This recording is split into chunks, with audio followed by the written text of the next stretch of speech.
Hello students, good morning. आज हम फिर आपके सामने एक टॉपिक लेकर के आए हुए हैं जिसका नाम है भारत का नदी तंत्र। भारत में दो प्रकार की नदियां पाई जाती हैं। पहली है हिमालयी नदी और दूसरी है प्रायद्वीपीय नदियाँ। हिमालयी नदी वे नदियों को कहते हैं जिनका उद्गम हिमालय से होता है या हिमालय की चोटियों से होता है। दूसरी प्रायद्वीपीय नदियाँ जिनका उद्गम मौसम पर निर्भर होता है, प्रायः इन्हें हम मौसमी नदियाँ भी कहते हैं। हिमालयी नदियाँ में कौन कौन सी आती हैं? सिंधु, गंगा, ब्रह्मपुत्र। और प्रायद्वीपीय नदियों में आती हैं गोदावरी, कृष्णा, ताप्ती, नर्मदा और महानदी। जानते हैं कि जो एक नदी होती है जो शुरू होती है जहाँ से और जहाँ समाप्त होती है, जो शुरू का स्थल होता है उसे हम उद्गम स्थल कहते हैं और जहाँ पे समाप्त होता है उसे हम मुहाना कहते हैं। इसमें जुड़ने वाली जो नदियाँ होती हैं वो होती हैं सहायक नदियाँ, और जो इससे निकलने वाली नदियाँ होती हैं उसे हम वितरिका कहते हैं। तो सबसे पहले आइए हम आप पढ़ते हैं सिंधु नदी। सिंधु नदी जो होती है वो कितने किलोमीटर पे फैली हुई है? 2880 किलोमीटर।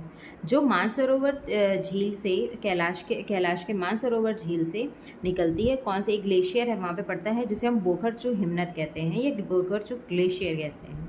यह दो पर्वत लद्दाख और जास्कर से होकर के गुजरती है। यह तीन देश भारत में लद्दाख, चीन और पाकिस्तान से होकर के गुजरती है। सहायक नदियाँ इसकी हैं झेलम, चेनाब, रावी, व्यास, सतलज। सब मिलकर के पाकिस्तान के मिठानकोट में सिंधु में मिल जाती हैं, जिसे हम अभी हमने सहायक नदियाँ क्योंकि वहाँ पे मिल रही हैं यहाँ पे। तो इसी के साथ एक टॉपिक इसी में और ऐड करते हैं जिसका नाम है सिंधु जल समझौता। सिंधु जल समझौता कब हुआ था? 1960 में हुआ था, जिसमें ये बताया गया था कि जो सिंधु जल का नदी का पानी है वो है भारत जो है वो 20% यूज़ करेगा और जो पाकिस्तान है वो 80% यूज़ करेगा। इसके बाद है नदी हम पढ़ेंगे गंगा नदी। नेक्स्ट टॉपिक है हमारा गंगा नदी।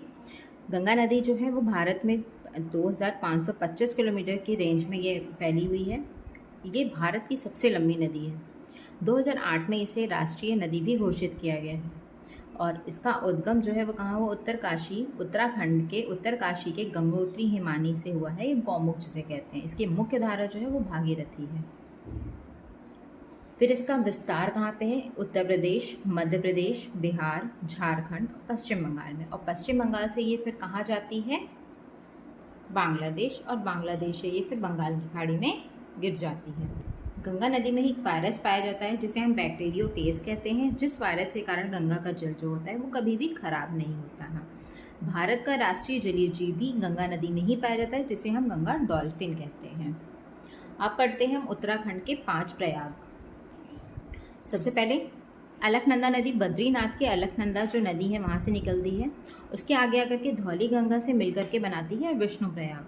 दाकिनी नदी जब मिलती है तो बनता है नंद प्रयाग, और पिंडार नदी जब मिलकर बनाती है तो वो बनता है कर्ण प्रयाग। और फिर केदारनाथ के से गंगा निकलती, वो नदी निकलती है मंदाकिनी जो मिलकर के बनाती है रुद्रप्रयाग, और गंगोत्री हिमनद से निकलती है भागीरथी जो देवप्रयाग बनाती है।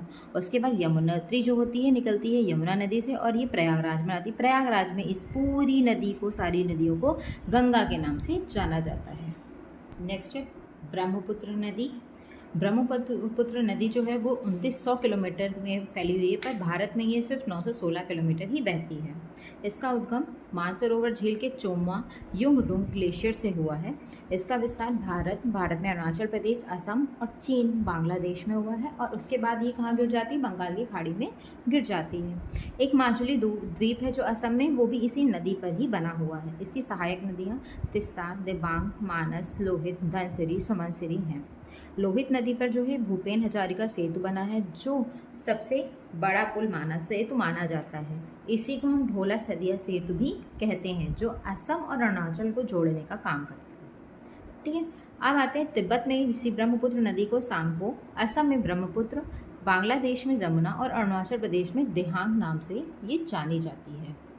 नेक्स्ट टॉपिक है प्रायद्वीपीय नदियाँ। अब हम इसके बाद प्रायद्वीपीय नदियाँ पढ़ेंगे।